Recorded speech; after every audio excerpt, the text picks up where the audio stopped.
As we get on with life, we encounter negative and positive situations. How do we respond when negative situations come our way? Or how do we help someone when they are going through something unpleasant or negative? We all have our instincts, our natural human responses initially. That may be sadness, it might be fear, it might be to blame someone else or regret. Now that's not what I want to share with you today. But how can we respond after that when our thoughts are a bit more in focus and when we can think a bit more clearly? How can we think and respond? Number one, negative experiences helps you help someone else.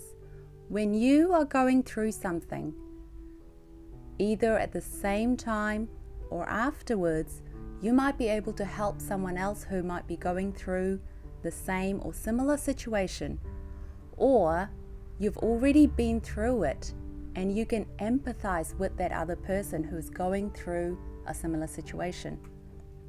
Number two, what happens when you're trying to help someone and you're doing everything you can, but you are just not able to relate because what the other person has gone through is not something you can even imagine, or you have no idea what that would feel like. Of course, we don't all go through our same situations. We all are unique. God has given us our individual, unique lives. And just like you have your life and your situations, God has given that person their life, and God has already prepared people, the right people with the right experiences to help that person out. So you don't need to worry about that or blame yourself, but you can trust in God. And this brings me to the third point. I'd like to start that third point with a Bible verse because that is probably one of the most important points. And that's from Hebrews chapter 4, verses 15.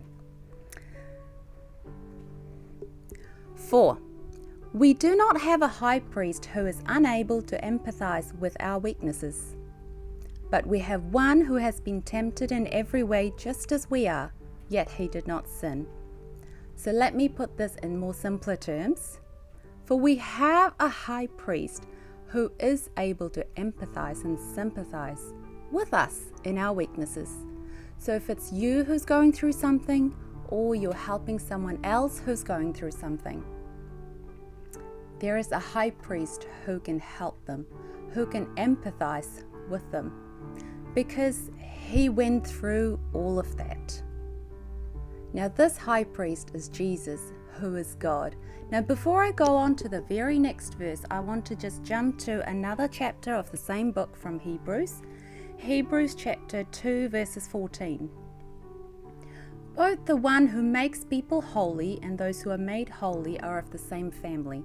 This is the same Jesus that is talked about. The same Jesus who is God also shared in the human nature, in the human experiences. He felt pain, he felt loss, he saw what this world had to offer. He went through torture and suffering, and he has experienced it all. He faced temptation. So this Jesus is part of the same family. Now, let's just go back to Hebrews chapter 4 verse 16. He can not only empathize or sympathize with us in our situations, but this is why it is such a good feeling, because we can approach God's throne of grace with confidence so that we may receive mercy and find grace to help us in our time of need. Now this is for everyone, whatever your belief is. It doesn't say it's only for someone who believes, but Jesus can help you wherever you are. A conversation, a thought.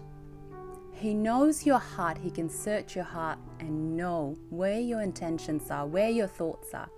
He can help anyone in any situation because he was God who shared humanity, who suffered everything, but still lives forever.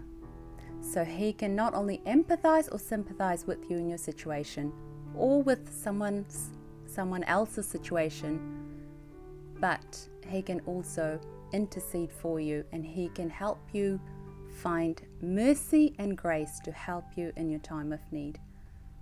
I hope you are blessed and have a blessed day.